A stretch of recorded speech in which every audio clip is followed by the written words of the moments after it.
ရောက်ချမ်းလက်ရှိချိန်မှာအစစ်မှန်တိုင်းသူတော်စင်တူတော်ဖြစ်သေးပေမဲ့သူတော်စင်နယ်ပယ်တွေကိုစတင်ဝင်ရောက်သွားပါပြီဒါရောက်ချမ်းအတွက်ဆိုရင်သူ့ရဲ့တမန်ခွန်အားလေးသာရှိပါတယ်သူကလက်ကိုဝင်ရမ်းဝင်လေးဟာနဲ့ကိုပြောင်းပြန်လှန်ပစ်နိုင်ပြီးလေးဟာနဲ့ဆိုတာသူ့အတွက်တုတ်ဟူးပါလေးလိုပဲဖြစ်နေတာပါသူကကျေကိုပွင့်တိုင်းဝိဇာပါတိုင်းဝိဇာအစင်းကအတုံးပြတဲ့စွာကဘလောက်ပဲကြီးမားနေပါစေသူတော်စင်တယောက်ရဲ့မျက်လုံးထဲမှာတော့အဲ့ဒီအရာအမိုက်ထက်မပိုပါဘူးဒါကဘာလဲဆိုတာကိုတော့အားလုံးကသိမှာပါအယိုးရင်ပြီးတော့အစီနဲ့အားလုံးပဲမင်္ဂလာပါကျွန်တော်တော့ခရိုဆာကီပါဒီနေ့မှာတော့ကျွန်တော်က episode 142နဲ့ episode 143 review လုပ်ပေးသွားမှာဖြစ်ပါတယ်ကြဲကျွေးစံရင်တိုက်ပွဲကြီးဒီမှာဝင်းမြင့်ဗိမ္မာန်တို့အဖေရရောက်ရှိလာတဲ့အင်အားတွေဟာဆိုရင်တော့ကျဲ၄ပွင့်တန်ဝိဇာ၄ဦးကျဲ6ပွင့်တန်ဝိဇာအဖြူမဲထန်ဆွင်းကျဲ9ပွင့်အထွန်းထိပ်တန်ဝိဇာစေဦးကြီးကြိုင်ရှင်နောက်ပြီးတော့ဒီကျဲကျွေးဆိုင်တိုက်ပွဲမှာအဓိကအင်အားအဖြစ်ဥဆောင်လာတဲ့နံပါတ်9ကောင်းကင်ဝိဇာအရှင်မိုယူနောက်တစ်ယောက်ကတော့နံပါတ်10ကောင်းကင်ဝိဇာအရှင်ချူတီသူတို့နှစ်ယောက်ကဥဆောင်လာတာဖြစ်ပါတယ်နံပါတ်10ကောင်းကင်ဝိဇာအရှင်ကတော့ကျဲ9ပွင့်တန်ဝိဇာတစ်ယောက်ပါဒါကတော့လက်ရှိကျဲကျွေးဆိုင်ကိုလာရောက်တိုက်ခိုက်တဲ့ဝင်းမြင့်ဗိမ္မာန်ရဲ့အင်အားစုပါအခုဆစ်လွတ်လိုက်တဲ့အင်အားစုဟာဆိုရင်တော့ဝင်းမြင့်ဗိမ္မာန်ရဲ့အင်အားစု7ပုံတပုံတော့မရှိသေးပါဘူးဝင်းမြင့်ဗိမ္မာန်သူတို့ရဲ့အဖွဲ့ငယ်လေးတစ်ခုကိုဆစ်လွတ်လိုက်တဲ့လောက်ပဲရှိပါသေးတယ်လက်ရှိဆစ်လွတ်လိုက်တဲ့အင်အားစုဟာဆိုရင်တော့နောက်ပြီးတော့ဒိုစုံမြောက်များကလည်းပေါင်းဝင်ပါသေးတယ်ဒါဆိုရင်ဝင်းမြင့်ဗိမ္မာန်ရဲ့အင်အားစုအကြောင်းပြောပြီးပြီဆိုတော့ကျဲကျွေးဆိုင်ရဲ့အင်အားစုဘက်ကိုတစ်ချက်ပြန်ကြည့်လိုက်အောင်လက်ရှိမှာရှောင်းရန်ကကျဲနှစ်ပွင့်တန်ဝိဇာဖြစ်နေပါပြီကျဲနှစ်ပွင့်တန်ဝိဇာအဆင့်ကိုဘယ်လိုရောက်ရှိသွားလဲဆိုတော့သူရရှိခဲ့တဲ့သူတော်စင်အယိုးချိုးမှာသူတော်စင်ရိုးရင်းချင်းစီကပါဝင်နေပါတယ်သူတော်စင်ရိုးရင်းချင်းစီကိုတန်းစင်ပြီးရဲ့နောက်ရှောင်းရန်ကကန်ကောင်းချင်းအချို့ကိုကြုံတွေ့ရပြီးကျဲတပွင့်တန်ဝိဇာအထွန်းထိပ်ရနေကျဲနှစ်ပွင့်တန်ဝိဇာအဆင့်ကိုထိုးဖောက်နိုင်ခဲ့ပါတယ်လက်ရှိရှောင်းရန်ကကျဲနှစ်ပွင့်တန်ဝိဇာတရားဖြစ်နေပါပြီဒါကြောင့်မလို့ရှောင်းနိုးဖဲအင်အားကိုစာပြောရမယ်ဆိုရင်ရှောင်းရန်ကနေစားရပါလိမ့်မယ်ရှောင်းရန်ကျဲနှစ်ပွင့်တန်ဝိဇာကျဲတပွင့်တန်ဝိဇာမှာတော့ကျဲ9ပွင့်အထွန်းထိပ်တန်ဝိဇာတရားနဲ့ရှင်ပြီးတော့တိုက်ခိုက်နိုင်စွမ်းရှိခဲ့ပါတယ်ယခုကျဲနှစ်ပွင့်တန်ဝိဇာတရားဖြစ်နေပြီဆိုတော့ကျဲ6ပွင့်တန်ဝိဇာတရားနဲ့တော့ရှင်ပြီးတော့တိုက်ခိုက်နိုင်စွမ်းရှိနေပါပြီအစွမ်းကုန်တိုက်ခိုက်မယ်ဆိုရင်ကျဲ6ပွင့်တန်ဝိဇာတွေကိုတော့အနိုင်ယူပြနိုင်စွမ်းရှိနေပါပြီ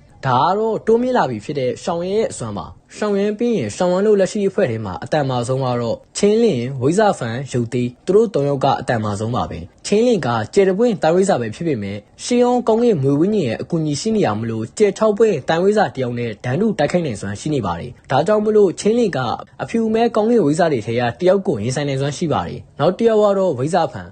ဖန်မှာထူးထူးခြားဘာမှမရှိပေမဲ့သူ့ရဲ့တိုက်ခိုက်နိုင်စွမ်းကျဲ6ပွင့်တန်ဝိဇာတယောက်တော့ဒန်တုခဏတာရှင်ပြီးတော့တိုက်ခိုက်နိုင်စွမ်းရှိပါတယ်ကျဲ9ပွင့်တန်ဝိဇာဆိုရင်တော့အနိုင်ပါယူပြနိုင်စွမ်းရှိပါတယ်ကျဲ6ပွင့်တော့ဝိဇာဖန်အနိုင်မရပါဘူးဒါကဘာကြောင့်ဝိဇာဖန်ကဒီလိုမျိုးအဆင့်ကျော်တိုက်ခိုက်နိုင်လဲဆိုတော့သူ့ရဲ့အခြေခံအိုမစ်ကအရန်အောင်မှခိုင်မာလို့ပါသူနဲ့ရှောင်းဝမ်းမှာတူညီတဲ့အချက်တစ်ခုရှိပါတယ်သူတို့နှစ်ယောက်စလုံးကရောက်ချမ်းရဲ့လမ်းညွှန်မှုအောက်မှာအခြေခံအိုမစ်ကိုပြိုးထောင်လာတဲ့သူတွေဖြစ်ပါတယ်ရှောင်းဝမ်းရဲ့အခြေခံအိုမစ်ကဘလောက်ခိုင်မာပြီးသူ့ရဲ့ဒိုချီစွမ်းရည်နေရဘလောက်ထိကျစ်လစ်လဲဆိုတာအားလုံးကသိကြမှာပါရှောင်းဝမ်းမှာကဘလို့အဆင့်ကျော်တိုက်ခိုက်နိုင်စွမ်းနေရှိနေလဲဆိုတာကိုလည်းအားလုံးကသိကြမှာပါဒါကအဓိကကတော့ကောင်းကင်မီတော့တွေကြောင့်ဖြစ်ပေမဲ့အဓိကအကြောင်းရင်းနောက်တစ်ခုကတော့အခြေခံအိုမစ်ကခိုင်မာနေဖို့အတွက်လည်းလိုအပ်ပါတယ်ရှောင်းရဲ့အခြေခံအိုမစ်ကခိုင်မာသလိုပဲဝိဇာဖန်ရဲ့အခြေခံအိုမစ်ကလည်းအရန်အုံမှခိုင်မာပါတယ်ဘာလို့လဲဆိုတော့သူတို့နှစ်ယောက်စလုံးကရောက်ချမ်းရဲ့လမ်းညွှန်မှုအောက်မှာအခြေခံအိုမစ်ကိုခိုင်မာအောင်လို့လုပ်ခဲ့ကြလို့ပါဒါကြောင့်မလို့ဝိဇာဖန်ကကျဲတပွင့်လောက်ပဲကွာဟာတဲ့ဆိုရင်သူကအဆင့်ကျော်ပြီးတော့အနိုင်ယူပြနိုင်စွမ်းမှရှိပါတယ်ကျဲ6ပွင့်တိုင်းဝိဇာတရားတော့သူကခဏတာရှင်ပြီးတော့တိုက်ခိုက်နိုင်စွမ်းရှိပါတယ်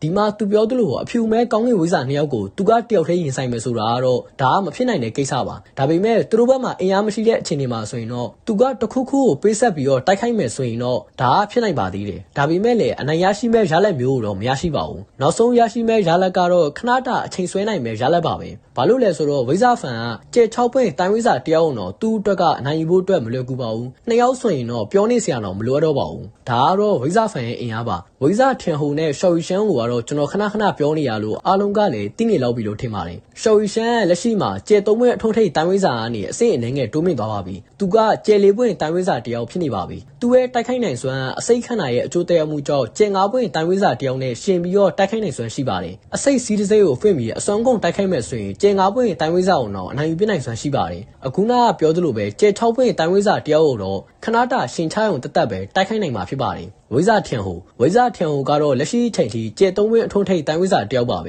ဒါပေမဲ့သူ့ရဲ့တိုက်ခိုက်နိုင်စွမ်းကျဲ4ပွင့်တိုင်းဝိဇာတွေထက်အများကြီးကိုမှတာလွန်ပါတယ်ဒါကတော့သူ့ရဲ့ရှီအောင်မကောင်းဆိုးအိုကြီးတယောက်ဖြစ်ခဲ့တဲ့အတွေ့အကြုံတွေကြောင့်ပါ နောက်ပြီးတော့ကျေကျွေဆိုင်ရဲ့ဒီအကြီးကဲ2ယောက်ဒီတန်ဝိဇ္ဇာအဆင့်အကြီးကဲ2ယောက်ကဆိုရင်တော့သူတို့ရဲ့အဆင့်ကအနည်းဆုံးကျေတပွင့်မဟုတ်ကျေနှစ်ပွင့်တန်ဝိဇ္ဇာအဆင့်မှာရှိနေရပါမယ်သူတို့ကတော့ကျေကျွေဆိုင်ကိုရောက်ချမ်းသူ့ရဲ့ဝိညာဉ်စွမ်းရင်းကိုပြန်လည်ရရှိပြီးမှဝင်ရောက်လာခဲ့တဲ့အကြီးကဲအသစ်တွေဖြစ်ပါတယ်ဒီ2ယောက်ကအရင်ကကျေကျွေဆိုင်မှာမရှိပါဘူးရောက်ချမ်းပြန်ရောက်လာပြီဆိုတဲ့သတင်းကိုကြားမှာကျေကျွေဆိုင်ရဲ့လက်အောက်ကိုပူးပေါင်းလာတဲ့အင်အားအသစ်ဖြစ်ပါတယ်ဒါပေမဲ့ဒီ2ယောက်ကအခုမှခြေလန်းအစပဲရှိပါသေးတယ်ယခုရောက်ချမ်းခန္ဓာကိုယ်ပြန်ရတော့မှမလို့နောက်ထပ်အင်အားစုတွေအမျိုးမျိုးကကျေကျွေဆိုင်ကိုလာရောက်ပြီးတော့ပူးပေါင်းတော့မှာပါအဲ့ထဲမှာကျေကိုးဝင်းအထုံးထိပ်တန်ဝိဇ္ဇာတွေကတော့ပါလာတဲ့အထိပါပဲအလောက်ထိအစင်းမြင့်တဲ့ပုံကိုယ်တွေကတော့လာပြီးတော့ကျေကျွေဆိုင်ရဲ့လက်အောက်ကိုပူးပေါင်းတာကိုမြင်တွေ့ရတော့မှာပါကျေကျွေဆိုင်ရဲ့တိုးတက်လုံးကလည်းတဟုန်တိုးတိုးတက်လာမှာပါဒါဒီအားလုံးရဲ့အဓိကအရင်မြစ်ကတော့ရောက်ချမ်းသူ့ရဲ့ခန္ဓာကိုယ်ကိုပြန်လည်ရရှိသွားပြီဖြစ်လို့ပါနောက်ဆုံးရှောင်းတို့ဘက်မှာအစွမ်းထက်တဲ့အင်အားကတော့ရုပ်သေးပါလက်ရှိကောင်းကင်နဆူရုပ်သေးရဲ့အစွမ်းကျယ်လီပွင့်တန်ဝိဇ္ဇာတယောက်နဲ့ဒန်းတူတိုက်ခိုက်နေစွမ်းရှိပါတယ်ဒါပေမဲ့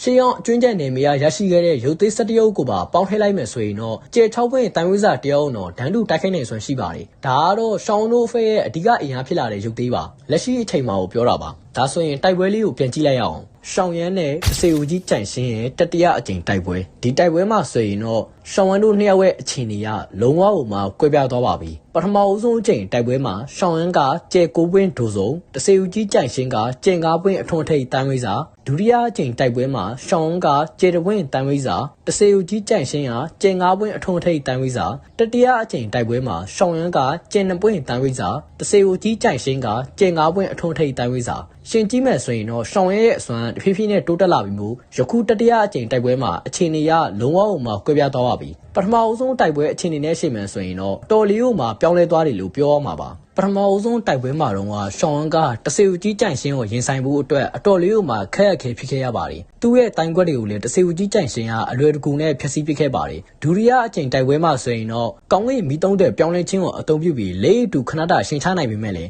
အစွမ်းထက်တိုင်ခွက်ကိုအသုံးပြုမှသာအခြေအနေရဒန်းတူဖြစ်တဲ့အခြေအနေမျိုးမှာရှိနေတာပါတတိယအကြိမ်တိုက်ပွဲမှာတော့လုံးဝကိုကွဲပြားသွားပါပြီကျင်းနှစ်ပွင့်တန်ဝိဇ္ဇာအစင်းနဲ့ကောင်းကင်မီတုံးတဲ့ပြောင်းလဲခြင်းကိုအသုံးပြုလိုက်တဲ့ရှောင်းဝမ်းအနေနဲ့ကတစေဦးကြီးကြန့်ရှင်းထက်အနှဲငယ်လီမှမရောတဲ့ခွန်အားကိုရရှိခဲ့ပါတယ်လက်ရှိရှောင်းဝမ်းကကျင်းနှစ်ပွင့်တန်ဝိဇ္ဇာအစင်းမှာကောင်းကင်မီတုံးတဲ့ပြောင်းလဲခြင်းတတိယပြောင်းလဲခြင်းကိုအသုံးပြုလိုက်တာမလို့သူ့ရဲ့စွမ်းရည်ကအနည်းဆုံးကျယ်လီပွင့်အထွန်းထိပ်ကျင်9ပွင့်တန်ဝိဇ္ဇာအစင်းကိုယာယီခဏတာရောက်ရှိသွားပါပြီဒါကြောင့်မလို့ရှောင်းဝမ်းကသူ့ရဲ့ကောင်းကင်မီတော့အစွမ်းနဲ့ပေါင်းစပ်လိုက်တော့တစေဦးကြီးကြန့်ရှင်းရတော့လေးတူရှင်းတိုက်ရမှာရှောင်းဝမ်းကိုအားသာချန်မရတော့ပါဘူးဒါကြောင့်မလို့သူကိုယ်တိုင်တော့အတော်လေးမှအန်တင်ခဲ့ရပါတယ်ရှောင်းကိုဆက်ပြီးတော့အသက်ရှင်ခွင့်ပေးလို့မရတော့ဘူးလို့သူကိုယ်တိုင်ကဒါကြောင့်လည်းပြောခဲ့တာပါတစေဦးကြီးကြန့်ရှင်းရဲ့ဒီကျဲဖန်းဆုပ်တာဆိုရင်တော့သူ့ရဲ့အစွမ်းထက်စွန်တိုက်ကွက်ဖြစ်တဲ့ကျဲဖန်းဝင်ခြင်းလက်အထုံထိပ်ဒီအဆင့်တိုင်းကျန်းကိုသူကသူ့ရဲ့လက်နက်နဲ့ပေါင်းဆက်ပြီးတော့အသုံးပြုတာပါဒီသူ့ရဲ့ကျဲဖန်းဆုပ်ထားရဲ့တိုက်ကွက်ဆိုရင်တော့ကျဲဖန်းဝင်ခြင်းလက်ထက်2ဆ3ဆလောက်ပို့ပြီးတော့အားကောင်းပါတယ်ဒါကတော့တစေဦးကြီးကြန့်ရှင်းကထပ်မံပြီးတော့အစင်းမြင့်ထားလို့ပြောရမှာပါဒါပေမဲ့လည်းတစေဦးကြီးကြန့်ရှင်းကဒီတိုင်းကိုအသုံးပြုတဲ့အချိန်မှာရှောင်းအောင်ကသာအစင်းမြင့်ဒီအဆင့်တိုင်းကျန်းနေနဲ့ခုခံမယ်ဆိုရင်တော့အားသာချက်လုံးဝရရှိမှာမဟုတ်ပါဘူးဒါပေမဲ့ရှောင်းအောင်ဘက်ကနေပြန်ပြီးတော့အသုံးပြုလိုက်တဲ့ဒိုတိုင်းကထင်းအဆင့်ဒိုတိုင်းမညာကောင်းကင်ဖန်တီးခြင်းလောဝါရဲ့အစွမ်းရှောင်းကလက်ရှိအချိန်မှာကောင်းကင်အဆင့်ဒိုတိုင်းကိုပထမဆုံးအကြိမ်ဖြစ်အသုံးပြုလိုက်တာပါဒီအသုံးပြုလိုက်တဲ့စွမ်းရည်ဟာဆိုရင်ဘယ်လောက်ထိအစွမ်းထက်လဲဆိုတော့တိုင်းသူတို့စင်ကအသုံးပြုခဲ့သလောက်တော့အားမကောင်းပေမဲ့သူ့ရဲ့စွမ်းရည်ကဘယ်လောက်ထိနောက်မှအစွမ်းထက်လဲဆိုရင်အနီးနားမှာရှိတဲ့ဒိုစုံအားလုံးကိုချက်ချင်းပဲအသက်ပြောက်သွားစေနိုင်ပြီးအနာကိုကက်လာသမျှဒိုစုံအားလုံးကိုလည်းချက်ချင်းပဲတိတ်ဆုံးသွားစေခဲ့ပါတယ်ပြီးတော့တစေဦးကြီးကြန့်ရှင်းလို့လူကားနောက်မှာကောင်းကင်အဆင့်ဒိုတိုင်းမညာရဲ့အောက်မှာအသက်ပြောက်ခဲ့ရပါတယ်တစေဦးကြီးကြန့်ရှင်းရဆိုရင်တော့လက်ရှိအချိန်မှာလောကကြီးကနေအပီးတိုင်းပျောက်ကွယ်သွားပြီလို့ပြောလို့ရပါတယ်သူကထာဝရတိတ်ဆုံးသွားပါပြီဘာလို့လဲဆိုတော့ရှောင်းရဲ့ကောင်းကင်ဖန်တီးခြင်းလောဝါအောက်မှာသူကတိတ်ဆုံးသွားရတာပါသူ့ရဲ့အကျဉ်းဆုံးတိုက်ကွက်ဖြစ်တဲ့ကျေဖန်းဆုပ်ဓာတ်ကလည်းရှောင်းရဲ့ကောင်းကင်အဆင့်ဒိုတိုင်းမညာအရှိမှာ2စက္ကန့်တော့ခံနိုင်မရှိခဲ့ပါဘူးချက်ချင်းပဲပျော်ဝင်ပျောက်ကွယ်သွားခဲ့ရပါတယ်ဒါကတော့အစင်းမြင့်အထွန်းထိပ်ဒီအဆင့်တိုင်းကျန်းနဲ့ကောင်းကင်အဆင့်တိုင်းကျန်းရဲ့မိုးနဲ့မြေလောက်ကွာဟတဲ့ကြီးမားတဲ့ကွာဟချက်ကြီးပါလက်ရှိမှာရှောင်းကကျင်း2ပွင့်တန်ဝိဇ္ဇာပဲဖြစ်ပေမဲ့ကောင်းကင်မီတုံးတဲ့ပြောင်းလဲခြင်းကိုအသုံးပြုထားရမလို့ကျင်း9ပွင့်တန်ဝိဇ္ဇာတယောက်ရဲ့ဒိုချီစွမ်းရင်းကိုယာယီရရှိထားပါတယ်ကျင်း9ပွင့်တန်ဝိဇ္ဇာအစင်းကိုယာယီရောက်ရှိနေတဲ့ရှောင်းဝမ်းအနေနဲ့ကောင်းကင်ဖန်တီးခြင်းလောဝါကိုအသုံးပြုတာမလို့တစေဦးကြီးကြန့်ရှင်းအောင်တော့တခါတည်းတန်းပြီးတော့အသက်ပြောက်စေခဲ့တာပါလက်ရှိအချိန်မှာတစေဦးကြီးကြန့်ရှင်းကလောကကြီးကနေအပီးတိုင်းပျောက်ကွယ်သွားပြီလို့ပြောလို့ရပါတယ်ဒီမှာတစေဦးကြီးကြန့်ရှင်းကနိုဝမအရှင်ကဲပေါအောင်လို့ပြောတဲ့အချိန်မှာနံပါတ်6ကောင်းကင်ဝိဇ္ဇာထွက်လာပါတယ်ဒီရာကိုတော့နောက်မှဆက်ပြီးတော့ရှင်းပြပေးပါမယ်အခြားတိုက်ပွဲတွေအကြောင်းကိုအရင်ဆက်လိုက်ရအောင်ကြဲကျွေဆိုင်မှာရှိတဲ့ဒူစုံအစင်းတပည့်အားလုံးကဝိညာဉ်ဗိမာန်ရဲ့အဆောက်အအုံအားလုံးကိုရင်ဆိုင်ပြီးတော့တာဝန်ယူပါတယ်အဲ့ထဲမှာမူချ ချင်းလွန်ကတော့ကြက်ကြွေဆိုင်ကတပည့်တွေကိုဥဆောင်ပြီးတော့ဒီအဆောက်အအုံဒိုစုံတွေအားလုံးကိုသူတို့ကတာဝန်ယူထားပါတယ်နောက်ပြီးတန်ဝိဇာတွေရဲ့တိုက်ပွဲအဲ့ဒီတန်ဝိဇာတွေရဲ့တိုက်ပွဲနဲ့ရှောင်းရဲ့တိုက်ပွဲကစတင်နေတဲ့အချိန်မှာရောက်ချင်းရဲ့ခန္ဓာသိမ်းယူမှုကအထွန်းထိပ်အခြေအနေကိုရောက်ရှိနေပါပြီလုံးဝဟိုမှာဝင်ရောက်နှောက်ယှက်လို့မရတဲ့အခြေအနေပါအဲ့ဒီအခြေအနေမှာရောက်ချမ်းကိုတရားရုံးကတာနှောက်ယှက်လိုက်မယ်ဆိုရင်သူကအကြီးကျယ်ကိုဒုက္ခရောက်သွားနိုင်ပါတယ်ဒါကြောင့်မလို့ရှောင်းဝန်းတို့အဖက်ရလည်းအစွမ်းကုန်စူးစမ်းပြီးတော့တိုက်ခိုက်နေကြတာပါသူတို့ကတည်ရင်တည်ပါစေဒီလိုအချိန်မှာရောက်ချမ်းနောက်တယောက်နောက်မှာကတ်လို့မရတဲ့အခြေအနေမျိုးကိုရောက်ရှိနေရပါသူတို့အားလုံးကလည်းဒီအချိန်မှာရောက်ချမ်းကိုအသက်နဲ့ရင်းပြီးတော့ကာကွယ်ဖို့အတွက်အားလုံးကဆုံးဖြတ်ထားပြီးသားပါရောက်ချမ်းကပြန်လည်ရှင်တန်လာမှသာဒီအခြေအနေကြီးကအလွယ်တကူနဲ့ပြီးမြောက်သွားမယ်ဆိုတာသူတို့အားလုံးကသိနေကြပါတယ်ကြက်ကြွေဆိုင်ရဲ့အကြီးကဲနေရောက်ဝိဇာဖန်ဝိဇာထင်ဟိုနဲ့ရှောက်ယူရှမ်းသူတို့လျောက်ကိုပဲကြည့်ပါသူတို့ဆိုရင်လေးဟနေပြီးရောက်ချမ်းရဲ့ဆိုင်နာကိုကတ်လာသမျှတိုင်းဝိဇာပဲဖြစ်ဖြစ်ဒုစုံဖြစ်ဖြစ်အားလုံးကိုတိုက်ခိုက်နေတာကိုမြင်တွေ့ရမှာပါအခုပြောချင်တာကတော့သူတို့ကရန်သူရွေးချယ်ပြီးတသမတ်တည်းတိုက်ခိုက်တာမျိုးမရှိပဲရောက်ချမ်းကိုအဓိကကာကွယ်ပြီးတော့တိုက်ခိုက်နေကြတာပါသူတို့ကရောက်ချမ်းခန္ဓာသိမ်းယူနေတဲ့အဆောင်နာကိုဘယ်သူမှကတ်မလောင်လို့အဓိကတာဝန်ယူပြီးတော့တိုက်ခိုက်နေရပါအဲ့ဒီအဆောင်နာကိုတယောက်ကကတ်သွားမယ်ဆိုရင်ဒုစုံဖြစ်ဖြစ်တိုင်းဝိဇာဖြစ်ဖြစ်သူတို့ကအရင်လက်ဦးမှုရယူပြီးတော့တိုက်ခိုက်မှာပါဒါကြောင့်မလို့ဒီတိုက်ပွဲမှာသူတို့ကရန်သူရွေးချယ်ပြီးတော့တိုက်ခိုက်နေတာမဟုတ်ဘူးလို့ပြောတာပါဝိဇာထင်ဟိုဝိဇာဖန်ရှောက်ယူရှမ်းသူတို့အားလုံးကရတဲ့လူကိုရသလိုမျိုးတိုက်ခိုက်နေကြတာပါပြောမယ်ဆိုရင်ဒီတိုက်ပွဲတစ်ခုလုံးကအလုံးအမရှုပ်ထွေးတဲ့တိုက်ပွဲလို့ပြောလို့ရပါတယ်ဒီတိုက်ပွဲရဲ့အဓိကအကြောင်းရင်းကတော့ဝိဇာဖန်တို့စီမှာအချိန်ဆွဲဖို့တက်ပါပဲရောက်ချမ်းသာလှုပ်ထားလာပြီဆိုရင်ဒီအချိန်တွေအားလုံးကအလွယ်တကူနဲ့ဖြစ်ရှင်းပြီးသားဖြစ်သွားမှာပါဒါကြောင့်မလို့ဝိဇာဖန်တို့အဖေကအချိန်တွေကိုအချိန်ဆွဲအောင်တက်တာလုပ်နေရပါအစွမ်းကုန်တိုက်ခိုက်နေတာဆိုလို့ရှောင်းရဲနဲ့ချင်းလင်းနှစ်ယောက်ထရတာရှိပါတယ်ကျန်တဲ့လူတွေကတော့အခုနကပြောသလိုပဲသူတို့ကအစွမ်းကုန်တိုက်ခိုက်နေကြတာတော့မှန်ပေမဲ့အဓိကရန်သူရွေးချယ်ပြီးတိုက်ခိုက်တာမျိုးမရှိပဲအချိန်ဆွဲအောင်တက်ရောက်ချမ်းကိုကာကွယ်ဖို့တက်တာအစွမ်းကုန်တိုက်ခိုက်နေကြတာပါအနေရောကောင်းကင်ဝိဇာနဲ့ရုပ်သေးရဲ့တိုက်ပွဲဒီရုပ်သေးရဲ့တိုက်ပွဲမှာရုပ်သေးကသူကဝင်ကဘာနဲ့မပေါင်းဆက်ရသေးပါဘူးသူရဲ့တိုက်ခိုက်စွမ်းရည်ကကျယ်လေးပွင့်အထွန်းထိပ်တန်ဝိဇာတယောက်နဲ့သာညီမျှသေးတာပါဒါပေမဲ့လည်းအနေရောကောင်းကင်ဝိဇာကျယ်6ပွင့်တန်ဝိဇာကိုခဏတာရှင်ပြီးတော့တိုက်ခိုက်နိုင်နေပါတယ်ဒါကတော့သူကအစွမ်းကုန်တိုက်ခိုက်နေလို့တိုက်ခိုက်နိုင်တာပါဘာလို့လဲဆိုတော့ရုပ်သေးကနာကျင်မှုကိုမခံစားရပါဘူးဒါကြောင့်ပါဒါပေမဲ့လည်းဝင်ကဘာနဲ့မပေါင်းဆက်ပဲဆက်လက်တိုက်ခိုက်နေမယ်ဆိုရင်တော့အဆုံးသတ်မှာရုပ်သေးကပျက်စီးရပါလိမ့်မယ်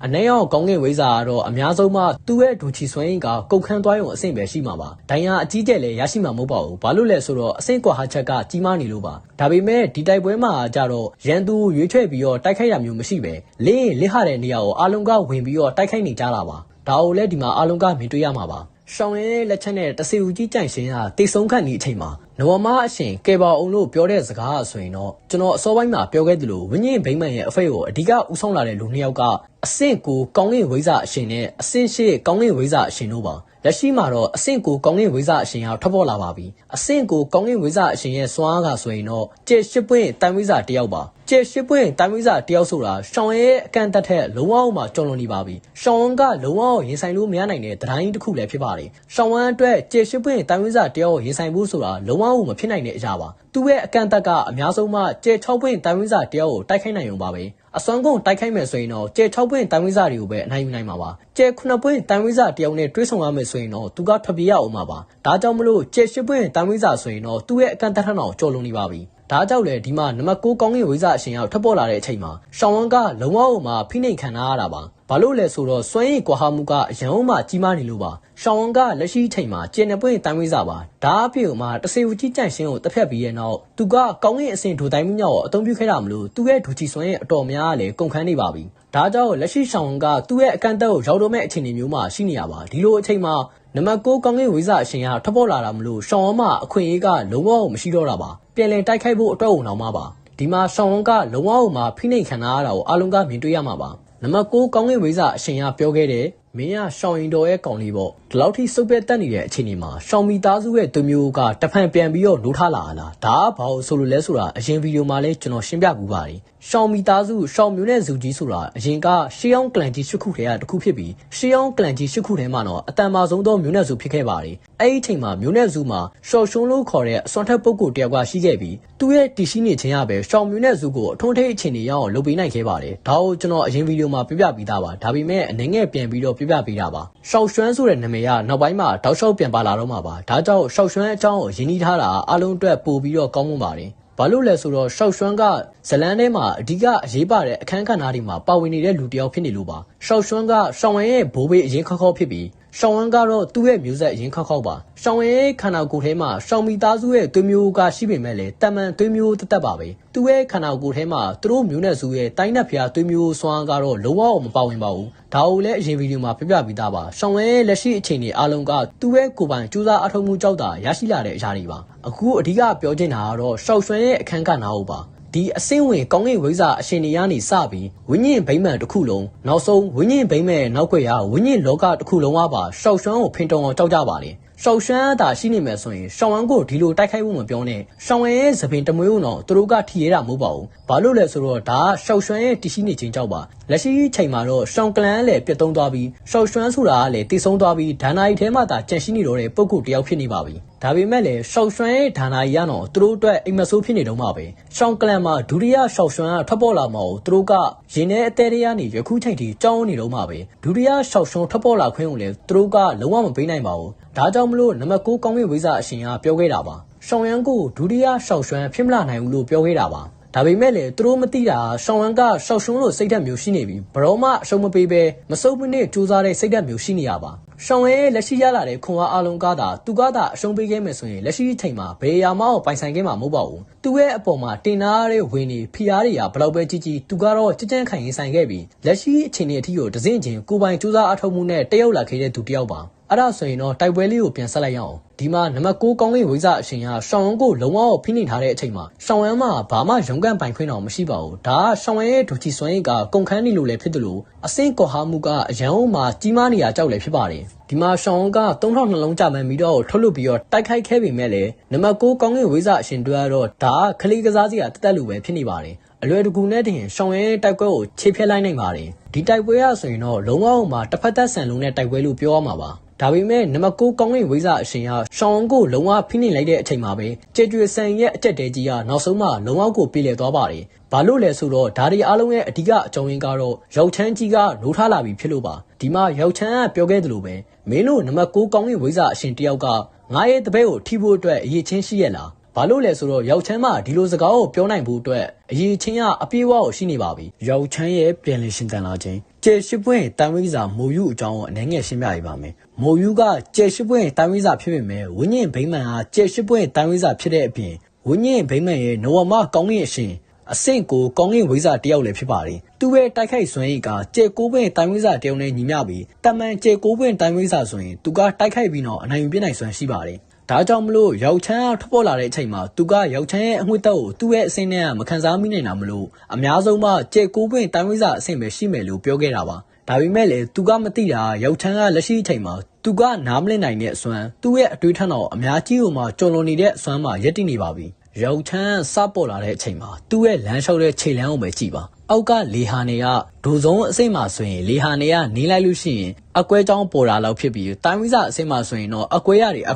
ထက်ပေါ်လာဖြစ်ပြီးတိုင်းသူတော်စင်ဗန်ရှန်အစိမ့်မှာဆိုရင်ကြည်ပါလေဟာနေကရေလိုင်းပုံစံလေးဖြစ်သွားပြီးတိုင်းသူတော်စင်တယောက်ရဲ့ထိန်းချုပ်မှုအောက်မှာလေဟာနေဆိုတာတိုးဦးလွှာလေးလိုပဲဖြစ်နေရပါသူတို့ရဲ့စိတ်ကြိုက်ထိန်းချုပ်နိုင်စွမ်းရှိပါတယ်ဘာလို့လဲဆိုတော့လေဟာနေကိုထိန်းချုပ်နိုင်စွမ်းတိုင်းသူတော်စင်တယောက်ရဲ့အဓိကထူးခြားတဲ့စွမ်းရင်းပါသူတော်စင်တွေရဲ့လေဟာနေထိန်းချုပ်နိုင်စွမ်းကိုမှီတာဆိုလို့ရှေးဟောင်းလေဟာနေအုပ်စိုးသူငကားတွေရတာရှိပါတယ်ဒီမှာအများကြီးမပြောခင်ရောက်ချမ်းရဲ့ခြေလမ်းကိုပဲကြည့်ပါဒီအခန်းမှာနံပါတ်9ထန်ဆိုရင်အဆင့်9ကောင်းကင်ဝိဇ္ဇာအရှင်ကသူ့ရဲ့စွမ်းရည်အားလုံးကိုတခါတည်းအတုံးချပြီးတော့တိုက်ခိုက်ခဲ့တယ်ဆိုပေမဲ့လည်းရောက်ချမ်းရဲ့အရှိမှာတော့အခွင့်အရေးအနှဲငယ်လေးတော့မရှိခဲ့ပါဘူးသူကရောက်ချမ်းကသူ့ထက်ပိုပြီးတော့တန်ပါတယ်ဆိုတာသူကသိပါတယ်ဒါပေမဲ့သူတွေးထားတာကတော့အများဆုံးမှသူ့ထက်ကျေတဝင်းလောက်ပဲပိုပြီးတော့တန်ပါပြီးရောက်ချမ်းရဲ့စွမ်းအားတွေကမတည်ငြိမ်သေးတာမလို့သူ့အတွက်တိုက်ခိုက်ဖို့ဆိုတာမခက်ခဲတော့ဘူးလို့သူကတွေးထားတာပါဒါကြောင့်သူကတိုက်ပွဲအစမှာတွေကအစွမ်းကုန်တုံးပြီးတော့တိုက်ခိုက်ခဲ့တာပါသူ့ရဲ့အစွမ်းကုန်တိုက်ခိုက်မှုကဆိုရင်တော့ကျေကိုပွင့်တိုင်းဝိဇ္ဇာတယောက်အောင်တော့အနေငယ်ခေါင်းကိုက်စေနိုင်ပါလေဒါပေမဲ့ရောက်ချမ်းအတွက်ကတော့အလွယ်ကူလေးသာဖြည့်ရှင်းသွားတာကိုအားလုံးကမြင်တွေ့ရမှာပါသူဒီမှာသုံးရတဲ့စွမ်းရည်ရောက်ချမ်းကဒီမှာအသုံးပြုရတဲ့စွမ်းရည်ဒီစွမ်းရည်အားလုံးကဆိုရင်တော့သူကဒိုတိုင်းမညာတစ်ခုမှအသုံးပြုခဲ့ခြင်းလုံးဝမရှိပါဘူးသူတော်စင်အစိမ့်နဲ့သူ့ရဲ့ဒိုတိုင်းမညာတစ်ခုမှအသုံးပြုခဲ့ခြင်းမရှိပါဘူးဘာလို့လဲဆိုတော့သူ့ရဲ့အခြေခံကမတည်ငြိမ်သေးလို့ပါသူကအခုမှခန္ဓာကိုယ်ပြန်အကစားဖြစ်တာမလို့သူ့ရဲ့ဒိုချီစွမ်းရည်ကမတည်ငြိမ်သေးပါဘူးအဲ့ဒါကြောင့်မလို့သူလက်ရှိအချိန်မှာတိုက်ခိုက်တာသူ့ရဲ့စိတ်ဝိညာဉ်စွမ်းတက်နေပါပဲဒါဒီအားလုံးကသူ့ရဲ့ဒိုချီစွမ်းမပေါဝင်ပဲသူ့ရဲ့စိတ်ဝိညာဉ်စွမ်းရည်တက်နေတာတိုက်ခိုက်တဲ့တိုက်ခိုက်မှုတွေပါဒီမှာရောက်ချမ်းဒီမှာလေဟာနဲ့ပြောင်းလဲသွားတဲ့ကိုယ်ပိုင်တိုက်ကွက်ကိုကြည့်ပါ ဒါပြောမယ်ဆိုရင်သူတော်စင်တယောက်ရဲ့အမှတ်သားသူတော်စင်တယောက်ရဲ့ဂုံပုတ်ပါပဲသူတော်စင်တယောက်ရဲ့ဂုံပုတ်ပါပဲရောက်ချမ်းလက်ရှိချိန်မှာအစစ်မှန်တိုင်းသူတော်စင်တဦးတော့မဖြစ်သေးပေမဲ့လေသူတော်စင်နယ်ပယ်တွေကိုစတင်ဝင်ရောက်သွားပါပြီသူတော်စင်တပိုင်းဆိုတာလေဘယ်လိုပဲဖြစ်ဖြစ်သူတော်စင်နယ်ပယ်တွေကသူတွေပဲဖြစ်ပါတယ်ဒါကြောင့်မလို့ရောက်ချမ်းလက်ရှိချိန်မှာသူတော်စင်ဖြစ်နေပါပြီသူတော်စင်တပိုင်းအဆင့်ဆိုပေမဲ့လေသူတော်စင်တယောက်ပါပဲဒီမှာသူတုံးရတဲ့ဆွဲရင်းကိုအဓိကပြောရမယ်ဆိုရင်ဒါကသူတော်စင်တယောက်ရဲ့အဓိကအမှတ်သားပါဒီမှာဆိုရင်လေဟာနေကဘယ်လိုပြောင်းလဲသွားလဲဆိုတာအားလုံးကမြင်တွေ့ရမှာပါဒါကရောက်ချမ်းအတွက်ဆိုရင်သူ့ရဲ့တမန်ခွန်အားလေးသာရှိပါတယ်သူကလက်ကိုဝင်ရန်ုံနဲ့လေဟာနေကိုပြောင်းပြန်လှန်ပစ်နိုင်ပြီးလေဟာနေဆိုတာသူ့အတွက်တုတ်ဟူးပါလေးလိုပဲဖြစ်နေတာပါ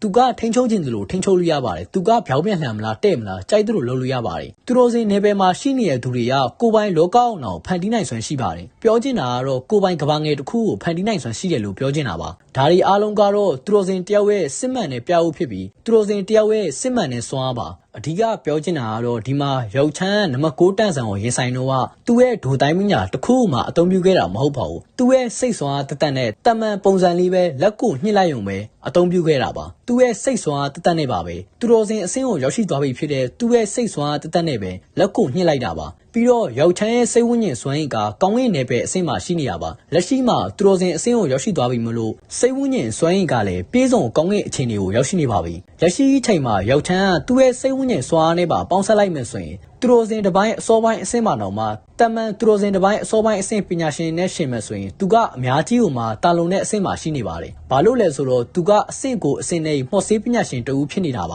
ါဒါကြောင့်ပါပဲဒီမှာမိုးယူရဲ့တိုက်ကွက်ကိုရောက်ချမ်းတမန်ပုံစံနဲ့လက်ကိုဝင်ရန်ရုံပဲတိုက်ခိုက်လိုက်တာပါဒါပေမဲ့လေမိုးယူရဲ့အဆောင်ကုန်တိုက်ခိုက်မှုကရောက်ချမ်းရဲ့အရှိမတဲတဲ့ကိုရေတုံတယ်လို့ပဲအားလုံးကပြပြောက်သွားတာကိုအားလုံးကမြင်တွေ့ခဲ့ရမှာပါဒါကလေသူတော်စင်တယောက်ရဲ့အစွမ်းပါပဲဒါတော့မှအစင်းမှန်တိုင်းသူတော်စင်တူမဟုတ်သေးပါဘူးသူတော်စင်တစ်ပိုင်းပဲရှိပါသေးတယ်အစင်းမှန်တိုင်းသူတော်စင်ဒိုရှမ်းနေဆိုရင်ဘယ်လောက်ထိအစွမ်းထက်မလဲဆိုတာအားလုံးကတွေးကြည့်လို့ရမယ်လို့ထင်ပါတယ်ဒီအခန်းကိုကြည့်ပါဒီအခန်းမှာဆိုရင်တိုင်းဝိဇာတယောက်နဲ့ဗန်ရှမ်းသူတော်စင်တယောက်ရဲ့ကြီးမားတဲ့ကွာဟချက်ကြီးကိုမြင်ရမှာပါရောက်ချမ်းတမန်ပုံစံနဲ့ပဲလက်ကိုညှစ်လိုက်ပေမဲ့သူ့ရဲ့အဲ့ဒီလက်ညှစ်တဲ့အင်အားကြောင့်ပဲကျဲ6ပွင့်တိုင်းဝိဇာတွေကျဲ4ပွင့်တိုင်းဝိဇာတွေရှိနေတဲ့ဒူစုံအယောက်20ကျော်အားလုံးကလည်းချွင်းချက်မရှိတခါတည်းတန်းပြီးတော့တည်ဆုံးခဲ့ကြရပါတယ်ဒါကဘာလဲဆိုတော့ဒါကသူတော်စင်တယောက်ရဲ့စစ်မှန်တဲ့စွမ်းရည်ပါပဲဒီခန်းမှာရောက်ချမ်းကအားလုံးကိုတက်ဖြတ်ခဲ့ပေမဲ့လေသူ့ရဲ့ဒိုတိုင်းမညာတစ်ခုမှအသုံးပြုခဲ့သေးတာမဟုတ်သေးပါဘူးသူကဓာတ်တွေအားလုံးကိုစိတ်ဝိညာဉ်စွာတတ်နဲ့ပဲလုပ်နေရပါပြောရမယ်ဆိုရင်လက်ရှိအချိန်မှာရောက်ချမ်းကဒိုချီစွမ်းရည်ကိုအသုံးပြုပြီးတော့မတိုက်ခိုက်ရသေးပါဘူးသူ့ရဲ့စိတ်ဝိညာဉ်စွာတတ်နဲ့တာတိုက်ခိုက်လိုက်တာပါဒါပေမဲ့လေစိတ်ဝိညာဉ်စွာတတ်နဲ့တိုက်ခိုက်လိုက်တဲ့တိုက်ခိုက်မှုလေးရအောင်ကျဲ6ပွင့်တိုင်းဝိဇာတွေကိုတော့တက်ဖြတ်ပြဖို့အတွက်လုံလောက်တဲ့အထိအစွမ်းထက်လုံးနေပါတယ်ကျဲ6ပွင့်တိုင်းဝိဇာတွေကိုတော့တစ်ထက်ထဲနဲ့တက်ပစ်နိုင်လောက်တဲ့အထိအစွမ်းထက်လုံးနေပါတယ်ဘာလို့လဲဆိုတော့ရောက်ချမ်းသူတော်စင်တစ်ပိုင်းအဆင့်ပညာရှင်တယောက်ဖြစ်နေလို့ပါဒီခန်းမှာမိုးယူကခွဲထုတ်လိုက်တဲ့လီဟာနဲ့ကြောက်စိမ့်ဒီလီဟာနဲ့ကြောက်စိမ့်ရဆိုရင်တော့တမန်ကြောက်စိမ့်မဟုတ်ပါဘူးဝင်းညင်ဗိမန်ရဲ့ဌာနချုပ်နဲ့ဓာတ်ရိုက်ဆက်သွယ်ထားတဲ့ကြောက်စိမ့်ဖြစ်ပြီးဝင်းညင်ဗိမန်တခင်တွေကကောင်းကင်ဝိဇာအရှင်တွေအတွက်အထူးပေးရထားတဲ့ကြောက်စိမ့်လည်းဖြစ်ပါတယ်ဒီကြောက်စိမ့်ဥတာခြေဖြတ်လိုက်မယ်ဆိုရင်သူတို့ကဘယ်နေရာမှာပဲရှိရှိခြေဖြတ်လိုက်တဲ့လူရဲ့နေရာကိုမျက်စိတမိတ်အတွင်းချက်ချင်းပဲရောက်ရှိအောင်လို့သွားနိုင်ပါတယ်ဒီကြောက်စိမ့်ကိုဖန်တီးခဲ့တဲ့သူကတော့ဝင်းညင်ဗိမန်ရဲ့အရှင်တခင်ကဖန်တီးခဲ့တာပါဝင်းညင်ဗိမန်အရှင်တခင်ရဲ့အစွမ်းအတိုင်းစားမတိလောက်မြင်မလို့ပါတယ်ဒါကြောင့်မလို့သူ့ရဲ့လေဟာနဲ့ထိန်းချုပ်နိုင်စွမ်းအပေါ်ဆိုရင်မိကုံထုတ်เสียရတော့မလွယ်တော့ပါဘူးသူ့ရဲ့အဆင့်နဲ့သူ့ရဲ့အဆင့်တန်းနဲ့သူ့ရဲ့စွမ်းနဲ့ဆိုရင်ဒီလိုကြောက်စိမ့်မျိုးဖန်တီးဖို့ဆိုတာသူ့အတွက်ကအလွယ်လေးပါပဲထပ်မံရောက်ရှိလာတဲ့နံပါတ်8ကောင်းကင်ဝိဇာအရှင်ခြုံတီရကြတော့ကျဲ9ပွင့်တိုင်းဝိဇာတယောက်ဖြစ်ပါတယ်သူကကျဲ9ပွင့်တိုင်းဝိဇာပါမိုးယူနဲ့ရှင်မယ်ဆိုရင်သူကမိုးယူထက်အများကြီးကိုမှပို့ပြီးတော့အစွမ်းထပ်ပါတယ်ကျဲ10ပွင့်နဲ့ကျဲ9ပွင့်ကကျဲ1ပွင့်လီတာကွာဟပေမဲ့လေကွာဟချက်ကတော့မိုးနဲ့မြေလိုပါပဲဘာလို့လဲဆိုတော့တိုင်းဝိဇာအဆင့်မှာကျဲ1ပွင့်ကမြင့်တက်လာတိုင်းစွာကွာဟမှုကပိုပြီးတော့ကြီးမားလာလို့ပါဒါပေမဲ့လေအခုနမိုးယူကိုပြောသလိုပဲမိုးယူကကျဲ10ပွင့်တိုင်းဝိဇာတယောက်အနေနဲ့ကျဲ9ပွင့်တိုင်းဝိဇာတယောက်ကိုတိုက်ခိုက်နိုင်စွမ်းရှိတယ်ဆိုရင်ခြုံတီးအနေနဲ့ရလေကျဲ9ပွင့်တိုင်းဝိဇာတယောက်အနေနဲ့ကျဲ9ပွင့်အထွန်းထိပ်တိုင်းဝိဇာတွေကိုတိုက်ခိုက်နိုင်စွမ်းရှိပါတယ်ဘာလို့လဲဆိုတော့သူတို့ကဝိညာဉ်ဗိမန်ရဲ့အဓိကထောက်တိုင်နေတဲ့တစ်ခုဖြစ်တဲ့ကောင်းကင်ဝိဇာအရှင်တွေဖြစ်နေကြလို့ပါအစင်းဝင်ကောင်းကင်ဝိဇာအရှင်တွေဖြစ်နေလို့ပါနံပါတ်9ကောင်းကင်ဝိဇာအရှင်နဲ့နံပါတ်10ကောင်းကင်ဝိဇာအရှင်တို့ရဲ့ပူးပေါင်းတိုက်ခိုက်မှုအဲ့ဒီတိုက်ခိုက်မှုကဆိုရင်တော့ကျဲ9ပွင့်အထွန်းထိပ်တိုင်းဝိဇာတယောက်တော့အလွယ်တကူနဲ့တက်ဖြတ်ပြနိုင်စွမ်းရှိပါတယ်ဘာလို့လဲဆိုတော့သူတို့ရဲ့ပူးပေါင်းတိုက်ခိုက်စွမ်းရည်ကအရန်အောင်မှာအစွမ်းထက်လုံးနေလို့ပါသူတို့ရဲ့တိုက်ခိုက်မှုဒီရေလုံးဝဆိုရင်တော့ကျဲ9ပွင့်အထွန်းထိပ်တိုင်းဝိဇာတယောက်တော့ခုခတ်နိုင်တဲ့အရာမဟုတ်ပါဘူးပြောင်းလဲချင်း9တွဲအဆင့်ကိုရောက်ရှိနေတဲ့တိုင်းဝိဇာတွေကခုခတ်နိုင်တဲ့အရာပါလက်ရှိအချိန်မှာကျွန်တော်ပြောင်းလဲချင်း9တွဲကိုတစ်ဖန်ထပ်ပြီးတော့ရှင်းပြပေးပါမယ် ပြောင်းလဲခြင်းကိုးသွဲဆိုတာဘာလဲပြောင်းလဲခြင်းကိုးသွဲဆိုတာတိုင်းဝိဇာအထုံးထိပ်ပြီးဖျက်ကျော်သွားတဲ့ပြောင်းလဲခြင်း9မျိုးရှိပါတယ်အဲ့ဒီပြောင်းလဲခြင်း9မျိုးကိုကြတော့ပြောင်းလဲခြင်းကိုးသွဲလို့ခေါ်ပါတယ်အဲ့ဒီပြောင်းလဲခြင်းကိုးသွဲဆိုတဲ့တရားကြီးကိုဖျက်ကျော်ပြီးမှပဲသူတော်စင်တပိုင်းအဆင့်ဆိုတဲ့လက်ရှိရောက်ချမ်းရောက်ရှိနေတဲ့အဆင့်ကိုရောက်ရှိမှာပါပြောင်းလဲခြင်းကိုးသွဲပြောင်းလဲခြင်းကိုးသွဲဆိုတာကတော့တိုင်းဝိဇာကျဲတပွင့်ရနေကျဲကိုးပွင့်ထိဒိုချီစွမ်းရဲ့အားလုံးကိုဖိတိတ်ပြီးမှပြောင်းလဲခြင်းတစ်သွဲကိုပြီးမြောက်တာပါပြောရမယ်ဆိုရင်ပြောင်းလဲခြင်းကိုးသွဲအဆင့်ကိုရောက်ရှိသွားပြီဆိုရင်တိုင်းဝိဇာကျဲတပွင့်ရနေကျဲကိုးပွင့်ထိအစားအနေပြန်ပြီးတော့ကျင့်ကြံရတယ်လို့ပါပဲတိုင်းဝိဇာကျဲတပွင့်ရနေကျဲကိုးပွင့်ထိဒိုချီစွမ်းရဲ့အားလုံးကိုတစ်ကြိမ်ဖိနှိပ်နိုင်မှသာပြောင်းလဲခြင်းတစ်သွဲကိုပြီးမြောက်တာပါအဲ့လိုပုံစံမျိုး6ကြိမ်တီတီကိုဖိနှိပ်ပြီးမှပဲပြောင်းလဲခြင်း6သွဲကိုပြီးမြောက်မှာပါပြောင်းလဲခြင်းတစ်သွဲမှာရှိနေတဲ့တိုင်းဝိဇာနဲ့ပြောင်းလဲခြင်း2သွဲမှာရှိနေတဲ့တိုင်းဝိဇာရဲ့အစွမ်းကလည်းမိုးနဲ့မီလိုပဲကွာဟလုံးပါတယ်ဒါကြောင့်မလို့အဓိကပြောချင်တာကတော့ဒီမှာမိုးယူနဲ့ခြုံတီးရဲ့ပူပေါင်းတိုက်ခိုက်မှုအဲ့ဒီပူပေါင်းတိုက်ခိုက်မှုကကျဲကိုးပွင့်အထွန်းထိပ်တိုင်းဝိဇာတွေကိုအလွယ်တကူနဲ့တစ်ဖက်ပြစ်နိုင်စွမ်းရှိတဲ့ဆိုပေမဲ့ပြောင်းလဲခြင်း6သွဲမှာရှိနေတဲ့တိုင်းဝိဇာတွေအပေါ်မှာဆိုရင်တော့အကျိုးသက်ရောက်မှုကအလောက်ထိမကြီးမားတော့ပါဘူး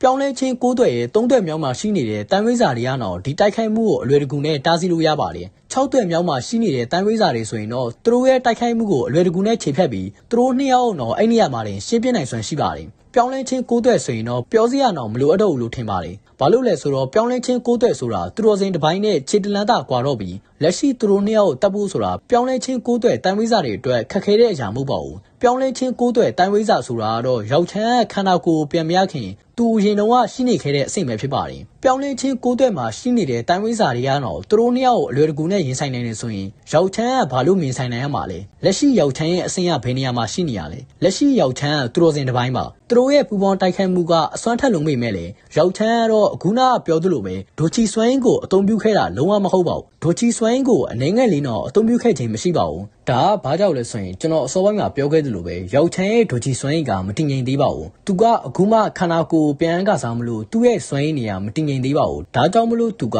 စိတ်စွမ်းတက်နဲ့ပဲတိုက်ခိုက်နေရပါစိတ်စွမ်းတက်နဲ့ပဲတိုက်ခိုက်နေရမလို့လေဒီ2ယောက်ကထွက်ပြေးလွတ်မြောက်သွားနိုင်တာပါဒီမှာရောက်ချမ်းကသူတို့2ယောက်ရဲ့တိုက်ကွက်ကိုလည်းအလွယ်တကူလေးပဲဖယ်ရှားပစ်လိုက်တာပါဒီတိုက်ကွက်ကိုဖယ်ရှားပစ်လိုက်တဲ့အချိန်မှာလေသူကအများကြီးအားထုတ်ခဲ့တာမဟုတ်ပါဘူးသူ့ရဲ့စိတ်ဝိညာဉ်စွမ်းရည်အနေငယ်ကိုသာအသုံးပြုပြီးတော့တိုက်ခိုက်ခဲ့တာပါဒီမှာဆိုရင်အလုံးကမြင်တွေ့ခဲ့ရမှာပါဒါကသူတော်စင်နဲ့တိုင်းဝိဇာရဲ့ကြီးမားတဲ့ကွာဟချက်ကြီးပါပဲတိုင်းဝိဇာအစင်းကအသုံးပြုတဲ့စွမ်းကဘလောက်ပဲကြီးမားနေပါစေသူတော်စင်တယောက်ရဲ့မျိုးလုံးထဲမှာတော့အဲ့ဒီအမိုက်ထက်မပိုပါဘူးရောက်ချမ်းကသူတို့ရဲ့ပူပေါင်းတိုက်ခိုက်စွမ်းကိုအလွယ်တကူနဲ့ပဲဖျက်ဆီးပစ်လိုက်ပြီးသူတို့အနေငယ်သာပြန်လည်ပြီးတော့တိုက်ခိုက်ခဲ့တာပါဒါဒီအားလုံးကိုသူကစိတ်ဝိညာဉ်စွမ်းတက်နဲ့ပဲတိုက်ခိုက်နေရပါအကယ်၍ရောက်ချမ်းကလက်ရှိအချိန်မှာဒိုချီစွမ်းကိုအသုံးပြုပြီးတိုက်ခိုက်ခဲ့မယ်ဆိုရင်သူတို့2ယောက်စလုံးကအသက်ရှင်လေရဲ့လွတ်မြောက်သွားမှာတော့မဟုတ်ပါဘူးတခါလေးတန်းပြီးတော့တည်ဆုံးသွားမှာပါဒီမှာသူတို့ကဝိညာဉ်ဗိမ္မာန်တခင်ကပေးခဲ့တဲ့လေဟာနဲ့ကြောက်စင်းကိုခွဲပြီးတော့တန်းပြီးတော့ထွက်ပြေးသွားခဲ့ပေမဲ့လေရောက်ချမ်းကထမှန်ပြီးတော့ဝိညာဉ်စွမ်းနဲ့လှမ်းပြီးတော့တိုက်ခိုက်လိုက်တာမလို့သူတို့2ယောက်ကအကြီးကျယ်ဒဏ်ရာရရှိသွားပါတယ်အသက်တော့မတည်သွားပေမဲ့ဒဏ်ရာတော့အကြီးကျယ်2ယောက်စလုံးရရှိသွားကြပါတယ်သူတို့2ယောက်ကထွက်ပြေးသွားတာမလို့ကြဲကြွေဆိုင်ရဲ့တိုက်ပွဲကြီးကလည်းပြီးဆုံးသွားပါပြီဒီတိုက်ပွဲကြီးကပြီးဆုံးသွားတဲ့အချိန်မှာကြဲကြွေဆိုင်ဘက်ကနေအနိုင်ရရှိခဲ့တဲ့ဆိုပေမဲ့လည်းသူတို့ဘက်မှာလည်းထိခိုက်မှုကပြင်းထန်ခဲ့ပါတယ်ဘာလို့လဲဆိုတော့ဌာနချုပ်ကတိုက်ခိုက်ခံခဲ့ရတာဖြစ်ပြီးကြဲကြွေဆိုင်ကတပည့်အမြောက်များလည်းအသက်ဆုံးရှုံးခဲ့ရပါတယ်နောက်ဆုံးရှောင်းရဲရုပ်သေးကိုပဲကြည့်ပါရုပ်သေးတော့မှပျက်စီးလို့နေပါအခြေအနေထိကိုရောက်ရှိသွားပါတယ်ဒါကဘာလို့လဲဆိုတော့ရုပ်သေးကသူ့ရဲ့ကျဲ၄ပွင့်တိုင်းဝိဇာအစင်းနဲ့ကျဲ6ပွင့်တိုင်းဝိဇာတယောက်ရှင်ပြီးတော့အချိန်ဆွဲပြီးတိုက်ခိုက်နေရမလို့ပါရောက်ချမ်းတိုက်ခိုက်ခဲ့လို့သာကျဲ6ပွင့်တိုင်းဝိဇာတည်ဆုံးသွားလို့မဟုတ်ရင်ရုပ်သေးရလည်းပျက်စီးနေလောက်ပါပြီရှောင်းဝမ်ကပြောသလိုပဲနောက်ထပ်ထိခိုက်မှု2ချက်လောက်ထပ်ထိရင်တော့ရုပ်သေးရပျက်စီးသွားနိုင်ပါတယ်လက်ရှိမှာရုပ်သေးရသူ့ရဲ့အကန့်အသတ်ကိုလုံးဝရောက်ရှိနေပါပြီဆရာနဲ့တပည့်တွေ့ဆုံခြင်းဒါရောက်ချမ်းနဲ့ရှောင်းရဲ့ပထမဆုံးအချိန်မြင့်မြင့်ကိုတွေ့ခန္ဓာကိုယ်ချင်းထိတွေ့ပြီးတော့တွေ့ဆုံခြင်းဖြစ်ပါတယ်ရောက်ချမ်းကိုခန္ဓာကိုယ်ပုံစံနဲ့ရှောင်းရဲ့ပထမဆုံးအချိန်တွေ့မြင်ခြင်းလည်းဖြစ်ပါတယ်ရောက်ချမ်းကခန္ဓာကိုယ်ပြန်ရသွားတဲ့အချိန်မှာအပျော်ဆုံးသူက2ယောက်ပဲရှိပါ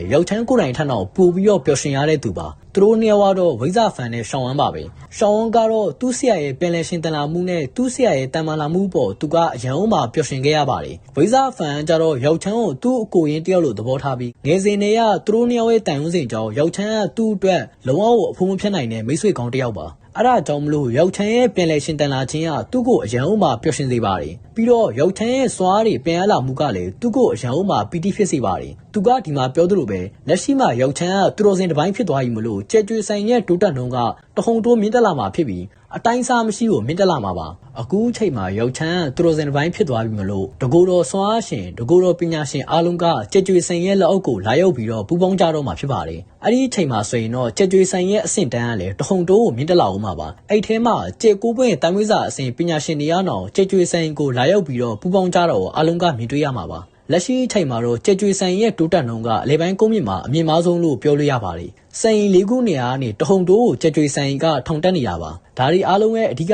အကြောင်းရင်းကတော့ရောက်ချမ်းရဲ့ပြန်လည်ရှင်သန်လာမှုကြောင့်ပါ။ဆိုင်သခင်ရဲ့ပြန်ဥလာမှုကြောင့်ပါ။ဒီမှာရှောင်းဝင်းကရောက်ချမ်းကိုပြန်ပေးလိုက်တဲ့လက်စုပ်ဒီလက်စုပ်ဟာဆိုရင်တော့ရောက်ချမ်းရဲ့တပွားလုံးသူတင်ယူခဲ့တဲ့အရာတွေနဲ့သူမှတ်သားခဲ့တဲ့အမွေနှစ်အားလုံးကဒီလက်စုပ်ထဲမှာရှိနေပါတယ်ဒီလက်စုပ်ရဲ့တန်ဖိုးကဆိုရင်တော့ရောက်ချမ်းကပိုင်ဆိုင်ထားတဲ့အယိုးကြီးမိတောက်ထက်တော့အများကြီးကိုမှတာလွန်ပါတယ်အများကြီးကိုမှလည်းတန်ဖိုးရှိပါတယ်ဒီလက်စုပ်ကရှောင်းဝင်းစီမှာတစ်ချိန်လုံးရှိနေရဖြစ်ပြီးရောက်ချမ်းရဲ့ဝိညာဉ်ကဒီလက်စုပ်ထဲမှာအိပ်ပျော်နေခဲ့တာလည်းဖြစ်ပါတယ်လက်ရှိအချိန်မှာတော့ရှောင်းဝင်းကသူ့ရဲ့ပိုင်ရှင်ဖြစ်တဲ့ရောက်ချမ်းစီကိုဒီလက်စုပ်ကိုပြန်လဲပြီးတော့ပေးရလိုက်ပါပြီဒီလက်စုပ်ကိုပေးရလိုက်ပြီဆိုရင်မဲ့လည်းလက်စုပ်ထဲမှာရှိတဲ့ပညာရဲ့အားလုံးကိုရှောင်းဝင်းကအကုန်လုံးဒီပါတင်ယူခဲ့ပြီးပါပြီသူမသိတာဆိုလို့ဘာမှမရှိတော့ပါဘူးဒီလက်စုပ်ထဲမှာရှိတဲ့ပညာရတိုင်းဒီပါသူ့အတွက်အကုန်လုံးတင်ယူပြီးသားတွေကြီးပဲဖြစ်နေပါပြီရောက်ချမ်းကပြောသလိုပဲဒီလက်စုပ်ကလက်ရှိအချိန်မှာရှောင်းဝင်းမရှိနေမှဆိုရင်တော့အများကြီးအသုံးဝင်တော့ပါဘူးဒါကြောင့်မလို့ရောက်ချမ်းကရှောင်းဝင်းအတွက်အသုံးဝင်မဲ့အရာတစ်ခုကိုထုတ်ပေးခဲ့ပါတယ်ဒါကဘာလဲဆိုတာကိုတော့အားလုံးကသိမှာပါအယိုးကြီးမိတော့အစီနှစ်အယိုးကြီးမိတော့အစီနှစ်ကိုရောက်ချမ်းကထုတ်ပြီးတော့ရှောင်းဝင်းကိုပေးခဲ့ပါတယ်